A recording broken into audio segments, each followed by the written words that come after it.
Live from Venture X Studios, it's JP, Kathy, and the crew. Excellent, excellent, excellent.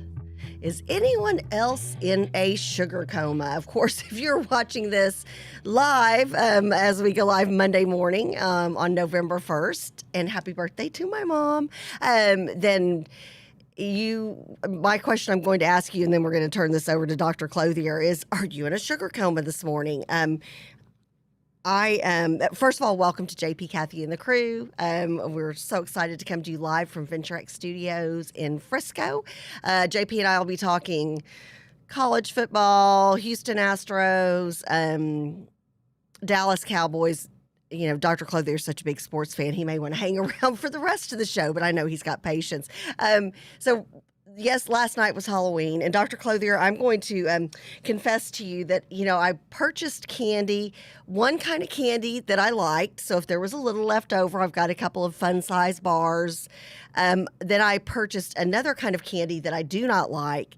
And what I found myself doing last night, and I'm going to tell on myself, was eating the candy that I didn't like because we didn't have as many trick-or-treaters as I anticipated. And, that much sugar, it's so funny. This morning I woke up and it was odd. It was almost like a sugar hangover. If you have too many margaritas or something, I felt sluggish. And even with a half a cup of coffee, really no boost in energy. So we're talking pre-diabetes and diabetes today. Is that legitimate? Could I really have woken up and felt bad from too much sugar last night? Yeah, here's the problem. And you mentioned two things. One is you ate too much sugar, obviously, and that's something you didn't even like. And the other is you only had a half cup of coffee. I don't understand. What is wrong with me? Yeah, I mean, the amazing thing is you woke up at all. I know, it's a miracle. I made it down the road. Yeah. I think it really sad to die from a sugar high on your mom's birthday. I mean, that would be a tragedy. It would. That'd really be because that's a horrible thing, but it's not horrible enough that it makes the news. Exactly. But I think it really is true that, as we've talked about before, when you go into the holidays, Halloween, Thanksgiving, Christmas, New Year's, Valentine's Day, all these are engorgement designed. You're supposed to indulge and overindulge, and especially maybe with Halloween, you got way too much candy around. And yes. I think it really is a risk that especially if you're not very used to it, and I hope you're not, because I hope you don't overdo sugar and candy all the time for anybody. But it's, it's really a significant issue. And I think there is a true sugar hangover, sugar high. It's a quick boost in the sugar metabolism, right, somewhere around 15 to 45 minutes, and then just a drop. And of course, it upsets your stomach, and many people, it upsets their bladder, and they find they have to go to the bathroom more. Yeah, with sugar? So it's. I didn't realize that was go somewhere, right? Oh, I guess so. Yeah, I guess I didn't realize that was that would create a frequency of urination. Huh? Okay. Yeah, it doesn't, and we'll talk about that here in a second. But it doesn't only go out through your pores while you're exercising like crazy. So, it's a challenge, and so what happens with sugar, is when you eat it, you stimulate your stomach first at the taste buds, and then down at the stomach. And your stomach, then it will stimulate the pancreas to release insulin. And insulin is supposed to help guide the glucose that absorbs into your bloodstream into your cells, where it can work as a fuel to the body. So some degree of, of course, caloric intake, sugar, carbs has to happen for the body. Okay. So when it's working right, it's kind of like putting gas in a car. If you put gas in the tank, it works where it should in that internal combustion engine, and it allows the fuel to work where it should in the engine, where it can work, properly. If it's outside that tank, if you just poured gas on the outside of the car or if you took a bucket and kind of, threw it up onto the car, hoping some would go into the tank where it should be, it's going to be harmful. I also just realized I'm in my last few years of using this analogy because of electric cars. We'll have to come up with a new one. But when you have that fuel in the tank where it should be, it works fine. The problem with pre-diabetes or diabetes or an overload of sugar is that you just have too much for your insulin to put into the cells of the body. So if there's too much in the bloodstream, your body's desire is to urinate that out quickly. And so there is a term that we use called polyuria, which basically means you're urinating too much. And the reason for polyuria often is too much glucose in the bloodstream. So one of the hallmark symptoms of diabetes, in fact, there are the so-called three polys: polydipsia, polyphagia, polyuria. And polydipsia is being excessively thirsty. You can get way too thirsty because your blood is too thick with sugar. So your body's drive is to thin that out. And then polyphagia is the desire for more intake, like where you feel almost sickly hungry between meals or going into a meal because your body can't get the sugar into the cell where it should be. So it thinks it needs more calories intake with its intake. And then the polyuria is urinating way too much to try to expel the glucose. So those are kind of hallmark symptoms. If you've been excessively thirsty, craving foods in strange ways without satisfaction, and urinating way too much, then you should see your doctor and see if you have diabetes. And so I was thinking, and as you know, when we were chatting a little bit about the show last night, I was walking around a trunk or treat where there were scads of people.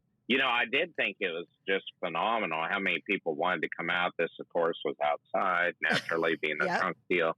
And so there were people everywhere, and there was so much candy. Shocking. I was watching kids and adults alike with bags full and overflowing. And, it was everywhere. And I thought, if all those calories go into people, it's really a serious health issue, I think, That's a lot of sugar so at I once. thought we'd talk a little.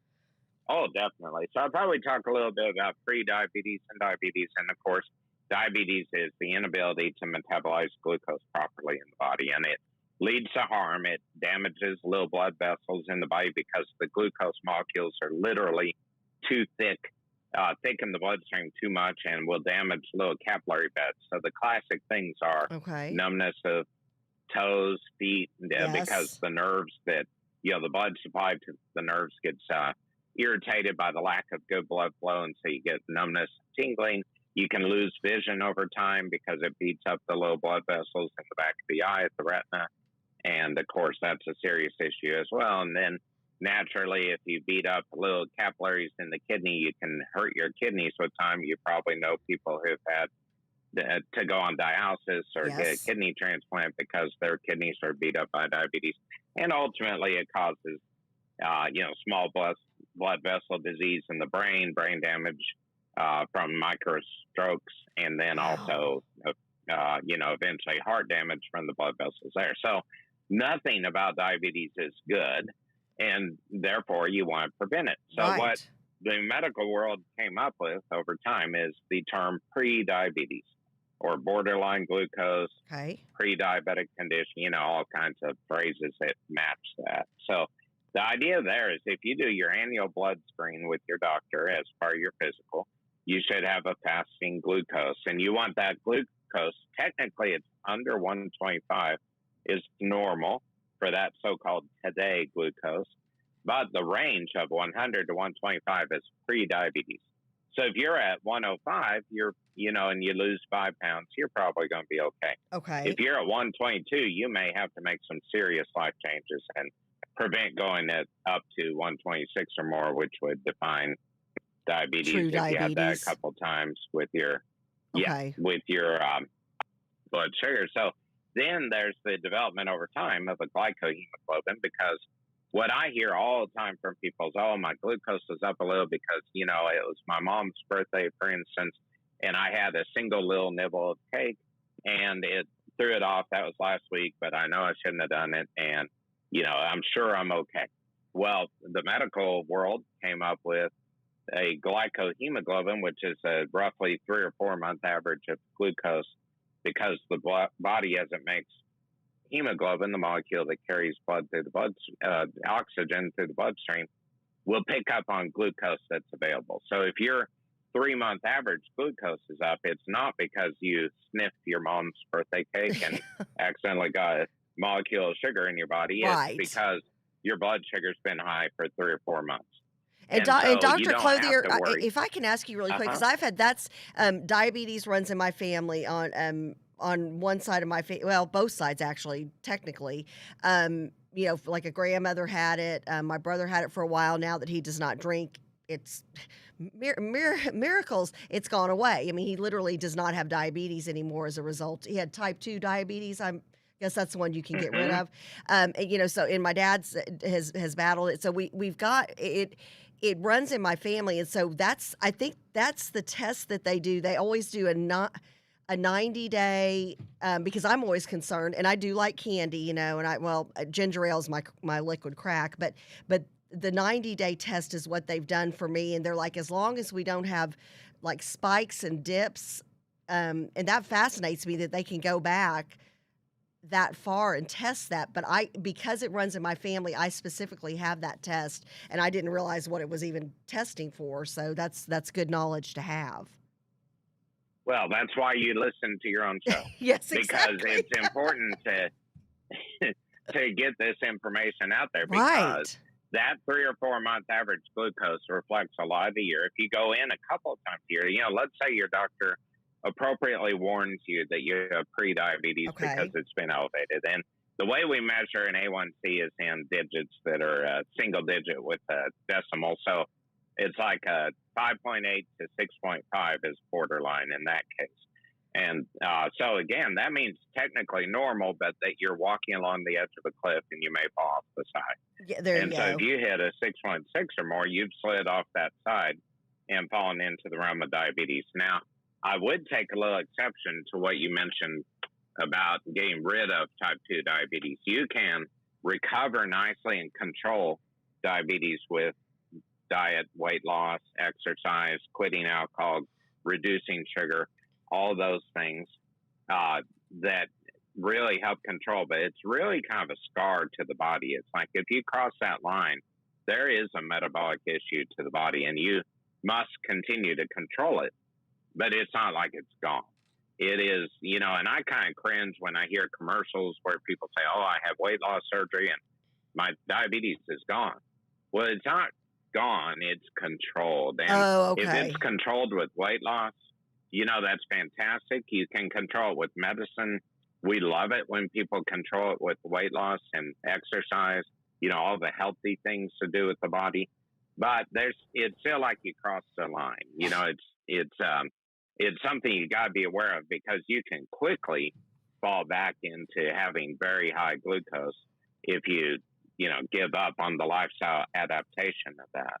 So type 1 diabetes is insulin requiring. That's usually called or referred to often as juvenile diabetes. And that's because people no longer make insulin. And that's very different than over challenging the body with sugar, calories through the years, and excessive calories. Too much ginger ale, leading cause of developing diabetes. I know. So,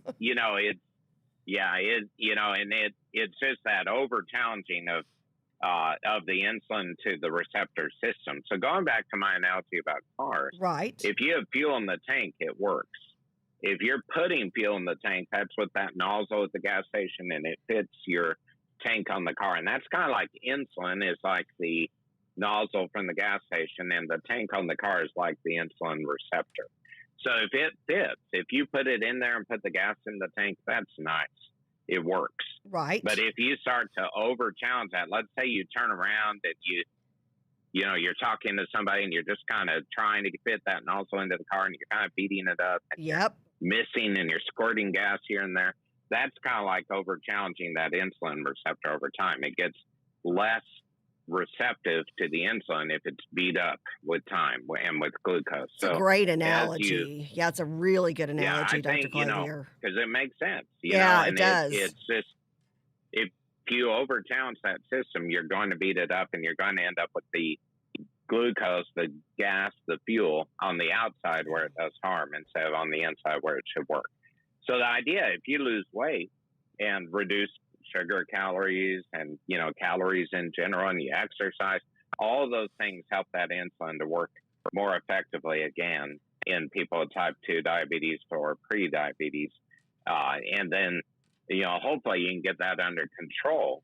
But that's really, it's really about a control, not a cure. It's kind of, in a sense, it'd be like if you have high blood pressure and you exercise, you lose weight, you can get that under control. If you quit doing those things, that blood pressure goes right back up. So it's a reality that you need to deal with time. I would not suggest anybody, even if they lose, 150 pounds, they're doing great. If they've had diabetes, I would encourage them not to view it as it's gone, but it's controlled, because you don't want to just give up to, I conquered that. That part's over. I've crossed that hurdle in life and it's not coming back. You can't do that. If you give up on the control side, even if by lifestyle adaptation, then, you got more serious issue. That's interesting, because I know somebody who was pre-diabetic, went into diabetes, didn't have to get insulin shots, Dr. Clothier, but had to take medication for a certain amount of time. Really kind of shocked them into reality, which I think this does for a lot of folks when you get that diagnosis. You hope it would. Yeah, well, and it should, because it is scary. And so this individual cut out, like, sugar, pizza, cinnamon rolls, sweets, kind of stuff like that. In the meantime, they went in, doctor's like, hey, you're looking great, come back and see me, blah, blah, blah, in a year, everything's looking good, keep up whatever you're doing. And then that person, in the meantime, he even mentioned to me, he was like, yeah, I went to put on a pair of shorts from the summer. They're getting tight. I know I'm falling back into that. This person loves like white bread and pastas and those kinds of things, which, are horrible as far as sugar level. And is now starting to feel tingling in their feet again. And I'm like, and I just kind of just gently said the other day, I would go back in for a blood test, even if it's not scheduled right now, because that just sounds like maybe you've moved backwards. So that kind of talks to what you've said. You have to be diligent once you get it under control. And you're right. I guess it's never really gone. It's controlled through diet or meds. But that's interesting. So I think that's one of those things, if you've ever been diagnosed with it, boy, howdy, I would get right back into the doctor if I started feeling any symptoms at all, I think. Definitely. Everything you say is true, except for the doctor saying blah, blah, blah. Oh, yeah. We don't say that. But you missed that day of medical school. No, that is not there. That's not part of the learning and communication process. But it's very valuable, though, to pay attention. And, again, I just want to emphasize this is all about type 2 diabetes. Yes. There is no pre-diabetes with type 1, because it's like the body suddenly just quits making insulin. And that's a very serious, usually go in the hospital, get titrated on insulin. You're required to use insulin, or you can die because you have no insulin. Type 2, one of the least likely treatments for type 2, honestly, if you do your part of lifestyle adaptation, is insulin, because there are a lot of oral medicines now, and there's a lot of lifestyle adaptation we understand. And it's not a, jump to insulin deal. It's a pay attention to what you're doing. And it's your health you're in charge of. And if you stick with that, you can do well. If you don't, you may end up on insulin. Some people may anyway, because of bad family history or bad circumstances. But most of the time, there are great oral medicines. There are some that are generic. There's some that are super expensive. And, if you have the motivation to get onto only a generic medicine and then improve with lifestyle adaptation and get off of it again, that'd be fantastic. And that's the way to do it. But you got to keep paying attention, because if you say, I got this under control, and then you quit going in, you quit checking, odds are good that it's going to creep up back up on you, because humans are that way. Old habits die hard and slip back easily. And I think, every time you walk in the store and you see that ginger ale, you got to be careful. And, it's just You'd have to make that adaptation with time. And moderation's the key. I wouldn't say never enjoy something again that you like. Right. Like with the candy issue on Halloween, if you simply love a candy, enjoy a little bit, but the emphasis on a little bit, and then be done. You don't have to eat everything you got, because you believe it or not, candy is not actually a life-sustaining nutritional group. So it's not in the food pyramid. It's just not. It's the buried mummy down in the base that the pyramid maybe is built to cover. But it's it's a serious thing. To overindulge can be a real risk, and you just don't want to do that. Right. Right. I well, believe if good info from here. I think everybody just be smart and safe from here, and none of this even deals with the other issues of sugar, like dental decay and all kinds of things like that. So you just have several reasons you want to really be smart, and moderation is the key. Absolutely. Well, and like with everything, just be smart. Especially I think if you've got that family history, and during the pandemic, and I would assume because there's been weight gain, more people are drinking and more people are participating in lifestyles that aren't as healthy as when they were going out to work and prior to the pandemic. So do you know, are there any numbers, and then we'll let you go because I know you've got patience to see, do you know if diabetes, at least type 2 diabetes, has been on the rise since the pandemic? Yes. Okay. And that is the combination of weight gain. You're right. I mean, anecdotally speaking, I'd say 95% of people I've seen during the pandemic have gained weight. Okay. I mean, it's pretty shocking. And a lot of people, that's a handful of pounds. I've seen people gain 35, 50. I mean, it's really sad, honestly.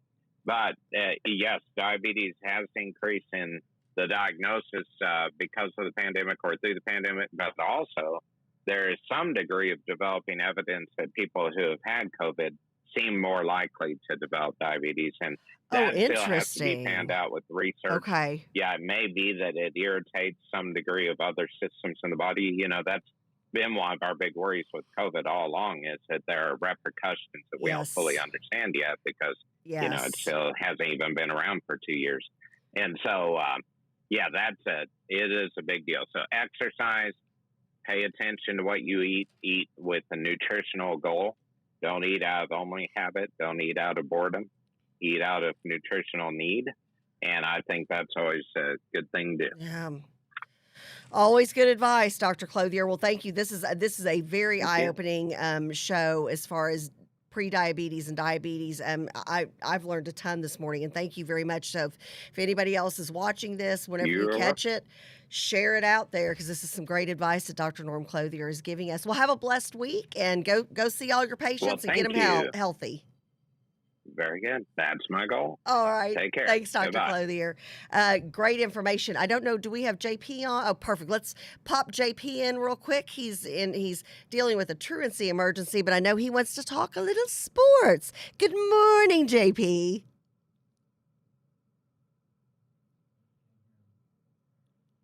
I say we have JP. We have visual.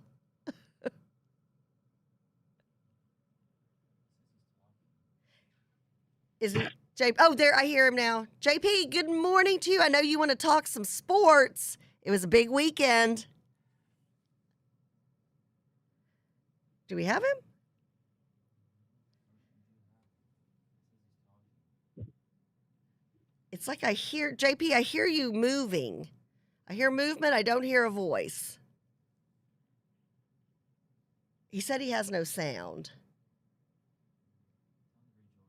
Can you rejoin, sir? Because I know JP definitely wants to talk a little sports. I hear him moving. I just don't hear his voice. No, I can hear there! Now I hear him. Dun dun dun dun dun dun dun. Sports. Man, Houston Astros. Big old weekend. Is what the is this morning. Holy cow! They finally woke up. Looked like they were about to be done in 5 for the 4-1 possibly, with the Atlanta Braves getting hot in the first inning. Four a grand slam home run in the first inning set the Braves tempo, and then all of a sudden the Astros bats woke up and they spread out enough runs to win the game 9-5 to bring it back to Houston. But what a baseball game! Wow. Well, so of course, Coach is all over our feed, and he's super excited. Go Stros.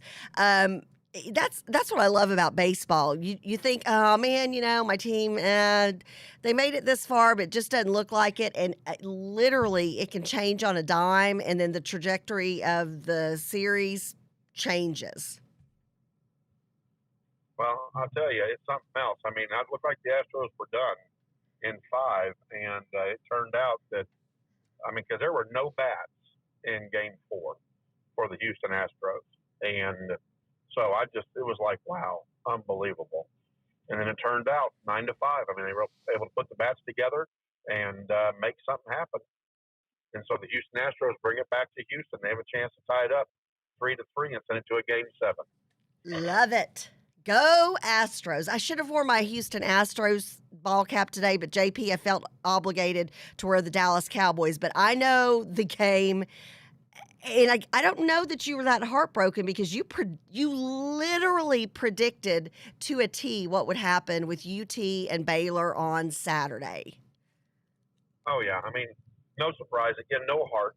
Texas Longhorns have no heart. I know that. I remember when I was a player, your fourth quarter heart came from your summer workout and from going to camp. That's where your heart came from.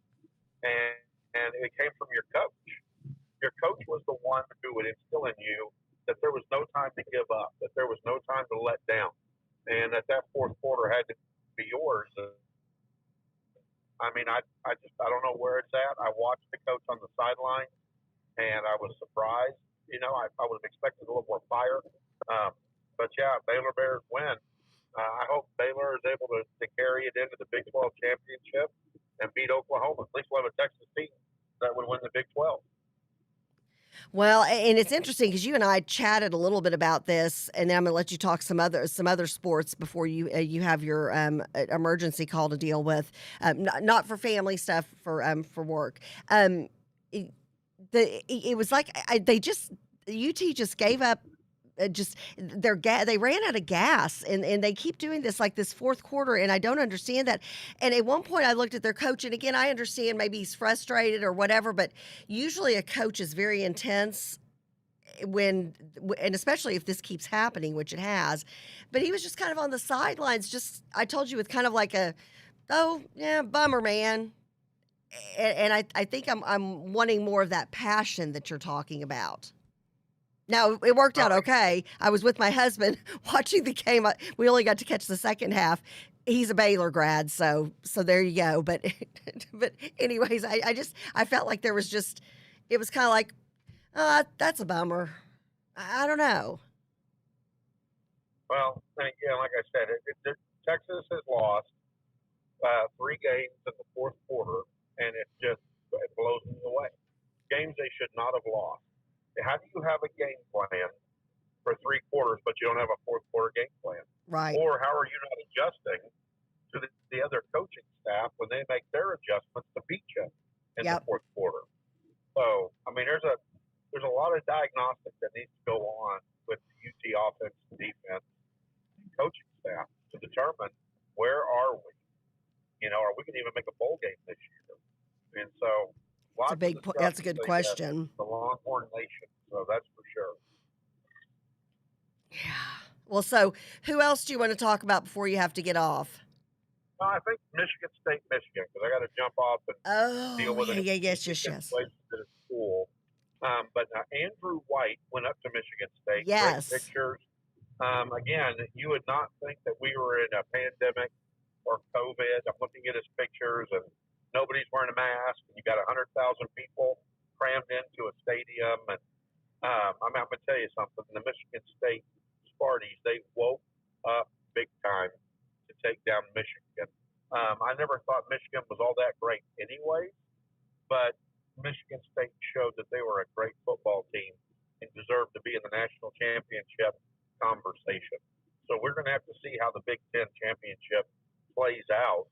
and who may be considered a party to go play in the national championship. But Michigan State definitely. I like Michigan State over Ohio State. Okay. They just defense looked amazing. Offense was on target. So I'm a Sparty all of a sudden. I love it. I love it.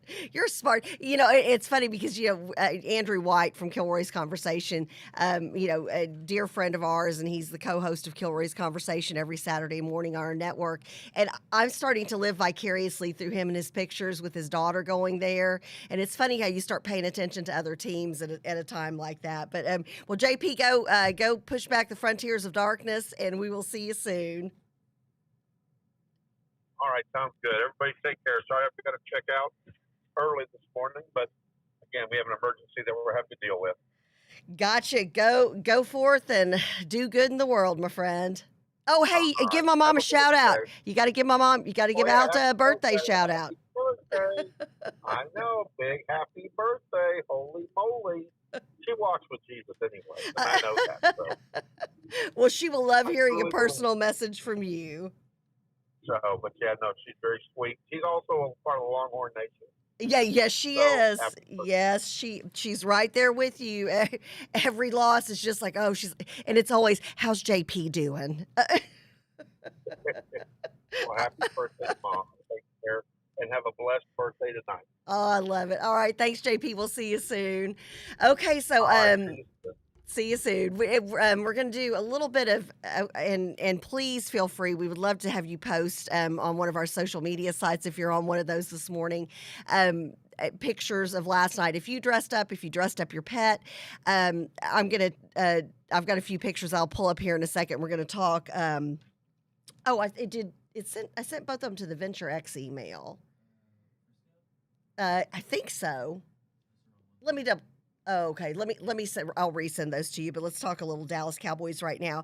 Yeah, we're gonna talk. Do you go too far? Do you dress? And I'm gonna talk about how I've come to dress my pets up.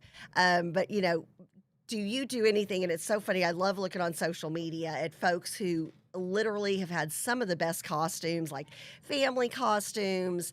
Even if your kids are older, you're dressing up at home or you're dressing your pet up. So we definitely want to talk about that. And if you've got any pictures, fun Halloween pictures from the past or from current day, let's check those out on our feeds, and let's have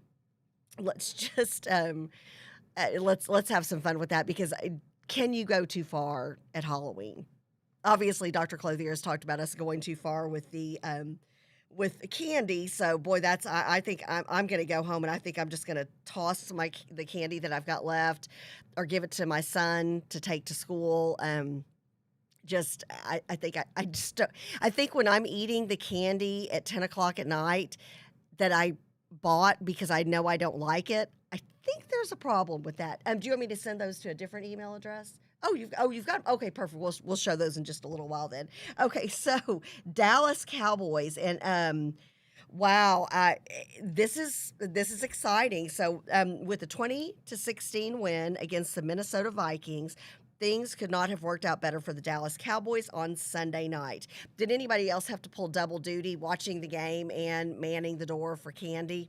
Just saying. But it was fun. I just didn't get to catch everything that I wanted, but I saw enough, and then I saw the fourth quarter and the end, which was great. This was definitely a gut check win for us, says Coach Mike McCarthy. That Rush played was not too surprising, considering Prescott did not take any team snaps in practice during the week, focusing on his rehab from his calf injury he suffered while throwing the game-winning touchdown pass in overtime to beat the New England Patriots on October 17th. So, and I think because and God bless him, he plays like he never jacked his ankle up like he did. He is. Y'all know I'm a big Dak Prescott fan. Just think the world of him as an individual, and then as a player, I'm just so excited for the potential with him. So I was kind of glad that they're keeping him protected on that. That he played so well was considering he entered the Sunday with just 2 career yards on 1 of 3 passing and had not thrown a pass since 2017. A year ago, Rush did not make the Cowboys roster. On Sunday, he delivered us a massive win, and boy, did he. You definitely dream about them, and it's just as good as the dream, said Rush, who completed 24 of 40 passes for 325 yards with 2 touchdowns, including a 5-yard fade to Amari Cooper with 51 seconds left to play. His first touchdown pass, a 73-yarder to Cedric Wilson in the third quarter, was the longest thrown by a Cowboys quarterback in his first start since Roger Staubach had a 75-yarder back in 1969. So I was 3 years old when something this stellar happened. So I love to hear that. And you could just see Rush, he was beaming with pride. That was great to watch. A year ago, the Cowboys season was lost when Prescott went down with a compound fracture and dislocation of his right ankle in week 5. They went 4-7 without Prescott and finished 6-10 in McCarthy's first year.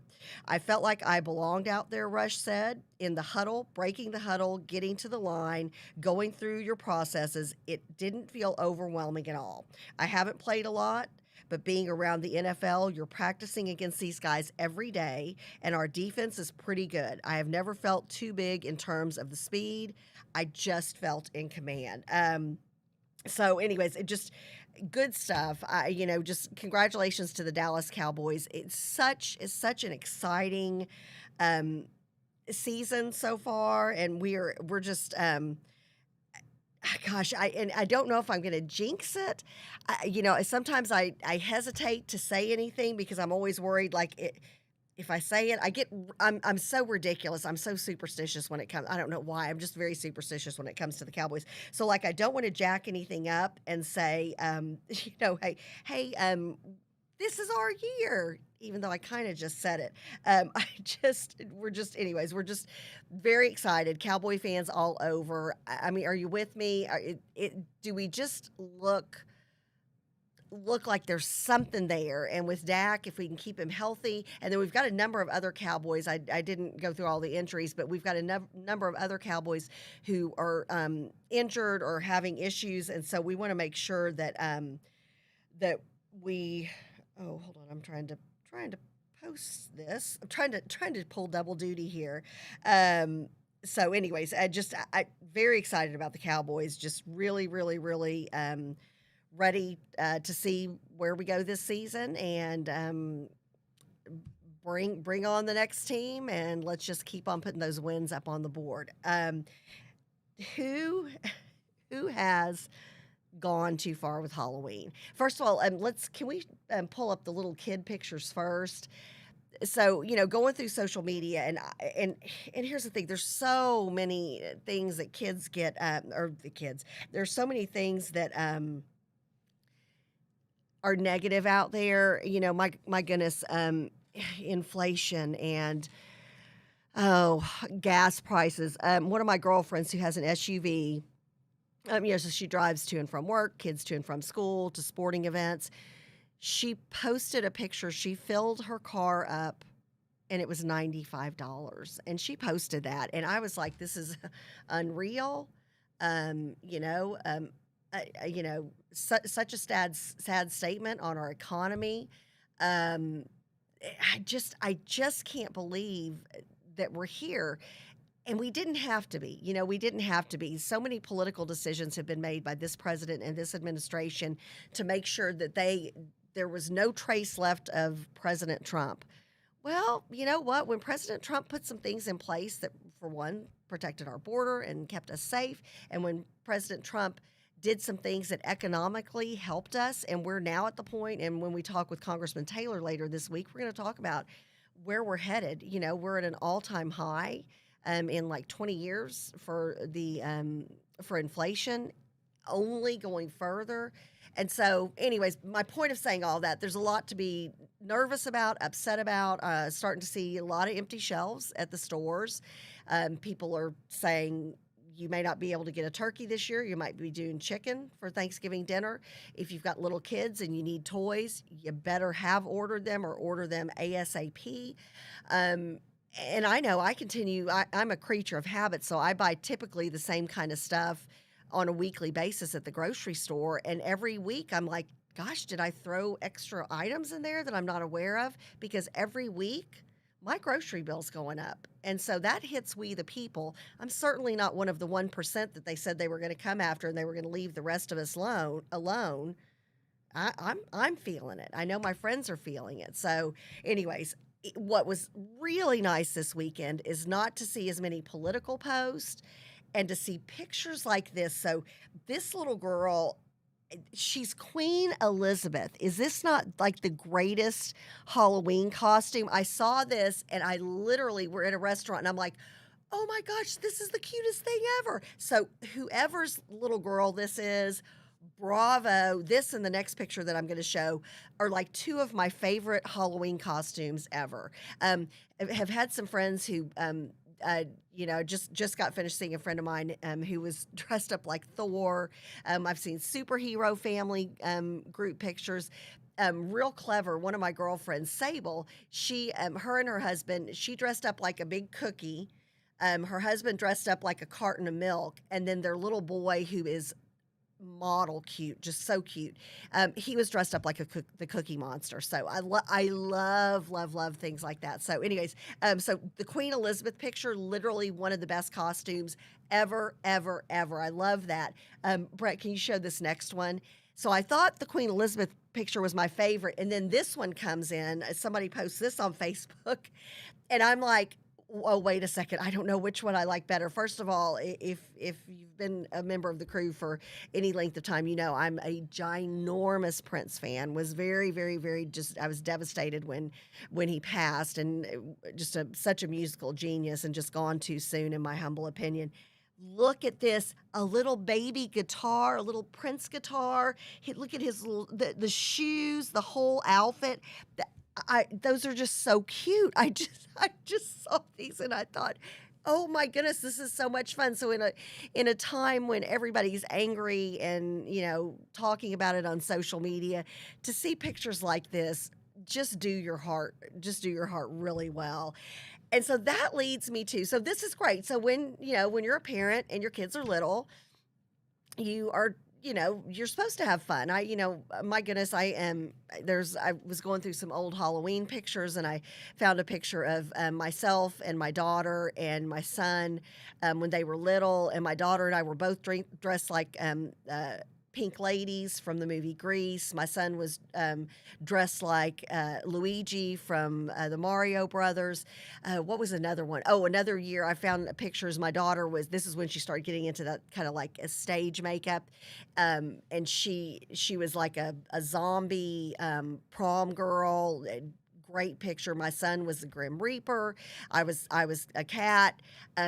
Just so many fun things. And over the years, I just have tons of pictures of, me dressed up right along with the kids. And so that's all normal. And then you want to take your kids out trick or treating, or like a lot of people did this year, trunk or treating, like at their church or at, in their neighborhood or with somebody who they're part of that community. Love all that stuff. And then you get like to my age where, you've got one kid is already out on their own. The other kid's about to be out on their own, before too long.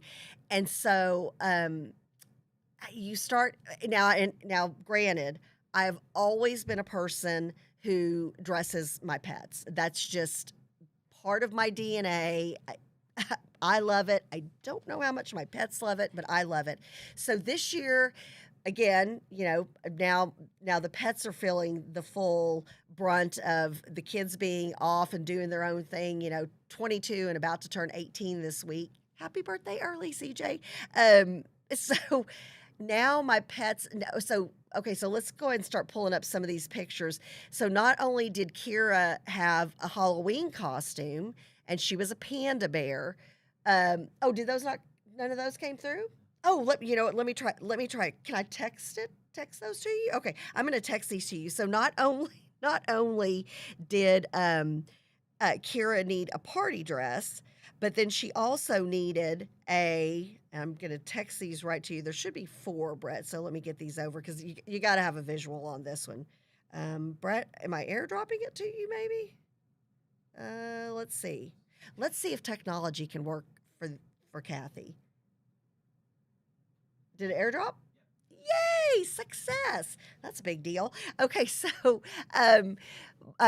so not only did Kira have to have a party dress this year, and we're going to show a little picture of her with her little bat, purple tutu bat, and black velvet Halloween dress, but then she also was a panda bear. She was a very angry panda bear. That didn't go over real well. And then we, of course, had to get her, a new Halloween toy. And it's one of these, it's like a candy corn. And she hasn't discovered this yet. She loves to tear her toys apart. And if Cleo's watching with me, you know what I'm talking about. And Kira just the other day started eating the inside of the little pink unicorn you got her. So anyways, all of Kira's favorite babies end up flat. They're little and they're flat. So tell me when you've got the pictures. So here's Kira, and you can scoot me over or move me even off the grid for this because you got to get the full impact of these pictures. And this is what happens when JP cuts out of sports early. You get pictures of Kathy's pets during Halloween. So here's her little party dress. And I just, oh my goodness, she looks so cute. And it was so fun because we would take her to the door most of the times last night when a kid came by or a group of kids came by, and there was one little girl last night, and she's like, "Is that a Shiba Inu?" And she's like, "Oh my goodness." And then she's telling all her friends, "Hurry up here, they've got a Shiba." And so of course we were just loving that. So here's Kira in her little party dress because not only do we have a costume, but we have a Halloween party dress. So there's the party dress, which was just so cute on her. Just loved it. And then do we have her? Oh, wait, we're going to go to that one last. We're going to go to Mr. Gus last. So here's the angry panda bear. And this is kind of something funny. Last year for her first Halloween with us, she was too little. We didn't get her until Christmas. It'll be Christmas 3 years ago in December. So anyway, so last year was our first Halloween with her, and she was a teddy bear, and we deemed her the angry teddy bear. Well, when she won't look at the camera, she's angry. She's like, "I just want to just take this off because I want to eat it, or I just want to get to my candy corn." So there's the panda bear. And then can you show the other picture of her playing with her?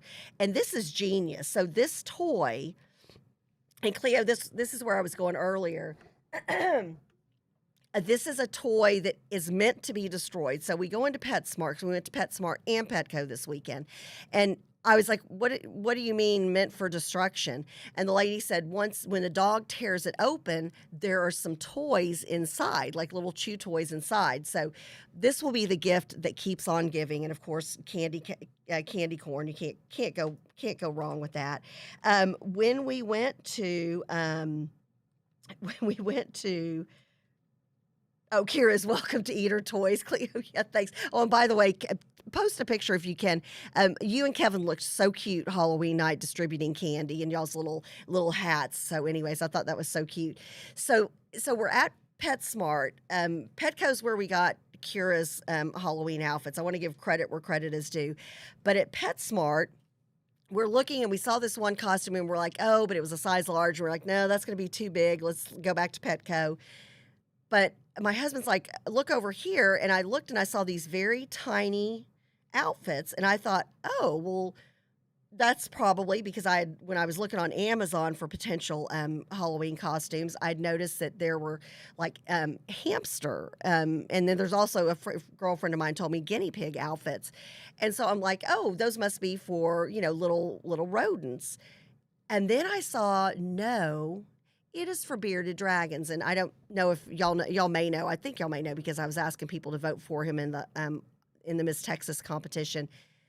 They had Halloween costumes for bearded dragons, y'all. Literally, I lost my mind. They were only $5.99. I cannot confirm or deny that when I leave here after my second show, Heart and Soul of Texas Women comes on from 10 to 11 today with Lisa Chastain and myself. I cannot confirm or deny that when that show is done at 11, I am not headed right to PetSmart to buy, like, at half price more outfits because they had like a pumpkin. I was like, oh my goodness, which one do I get? They had like 10. They had like a pumpkin. They had a dinosaur, a dragon, ironically bearded dragon. But I saw this and it was like a little biker outfit and it looked so cute on Mr. Gus. He was not happy. He doesn't move very fast very often unless there's food involved. He was trying to scoot across the couch and trying to get out of this outfit. So we took a couple pictures and then took it off of him. In case anybody's thinking there was any cruelty, there was no cruelty or harming of either of the pets. They're both very spoiled. But look how cute this is. It's like a little biker outfit, and it says Bearded Mayhem. And then in the little shield, it says Dragons for Life. And then it's got a little initial BD with his little spiked hat. Oh, my goodness. Thank you, Brett, for showing those.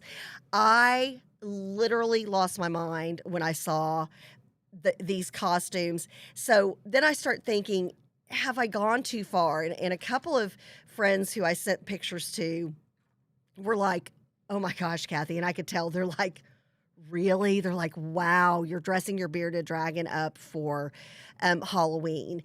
So what I did, I reached out to my dear friends, and they're members of the crew, Chip and Cassie Howell, because they've got 2 dogs, and I know they dress their dogs up for everything.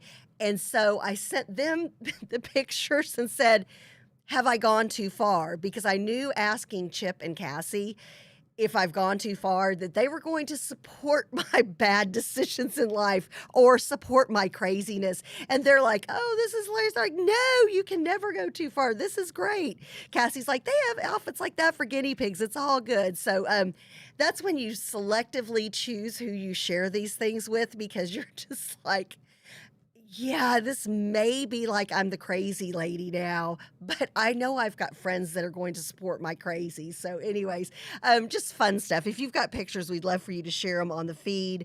It's nice right now. We're getting ready. Thanksgiving is going to be just around the corner. Christmas is just around the corner.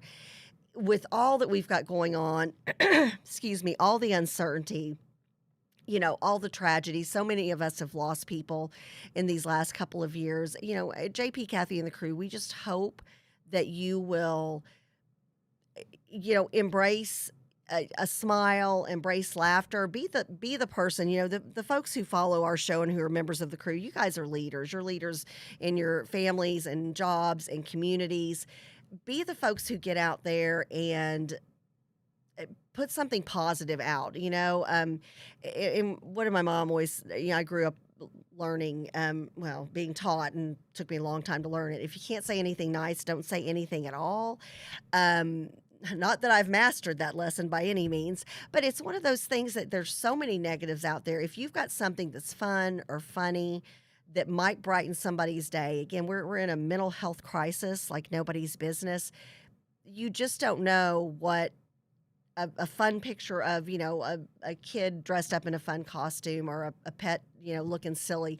You never know that might lighten somebody's day enough for them to sit back and say, wow, you know what, I really need some help. And if there is anybody out there, and we're going to be saying this a lot during the holidays, you're going to hear this a lot from JP and I.